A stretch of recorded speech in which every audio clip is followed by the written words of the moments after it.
Hey everyone, so this is my review of Gotham, Season 3, Episode 5, called Anything for You.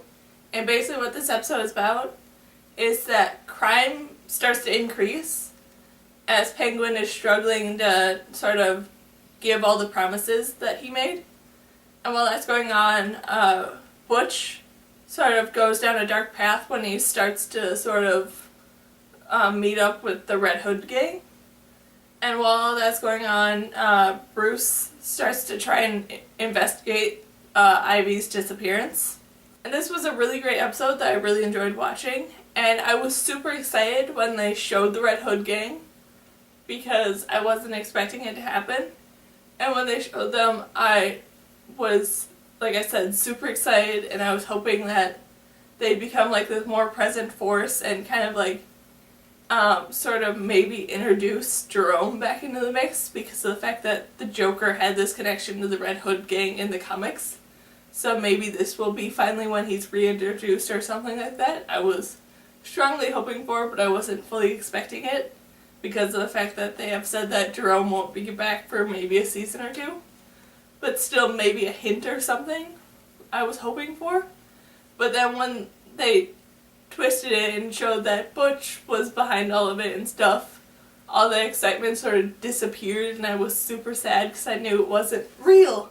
It wasn't the real Red Hood gang, it was something that Butch made up to try and get back in Penguin's favor. So that really annoyed me, and I didn't like because I was hoping that the Red Hood gang would be back because they are some part of the whole Batman sort of origin story that I really enjoyed. So having them not be real, I'm not that happy about.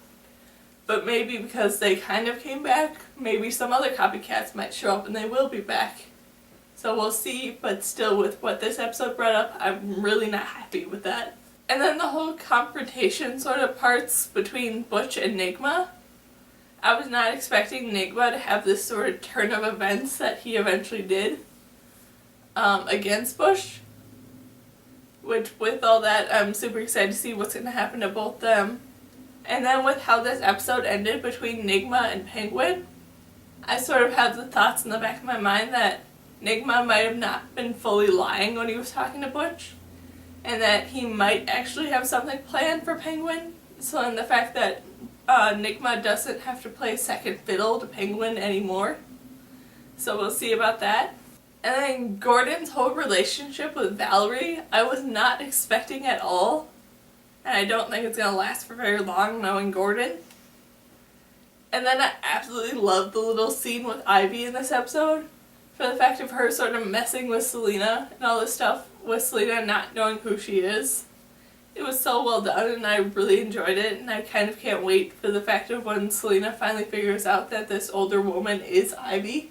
And then the scene with Bruce sort of finally telling Selena how he feels about her. It was so well done, and I enjoyed it for the fact that how the whole sort of conversation ended was like as if it was sort of like directly taken out of the comic books. Because Selena's whole response to the thing is like perfectly how Catwoman would have responded to anything said by Bruce. So I enjoyed it for that fact that they didn't have it be like, oh yeah, I love you too, or something like that. They did it perfectly for how Catwoman's character would have responded. And just overall, I really enjoyed this episode, and I can't wait to see what the next episode will bring with the Mad Hatter and all that because of how this episode ended. I'm super excited for. So, yeah, that's my review of Gotham, Season 3, Episode 4, called Anything for You. So, yeah.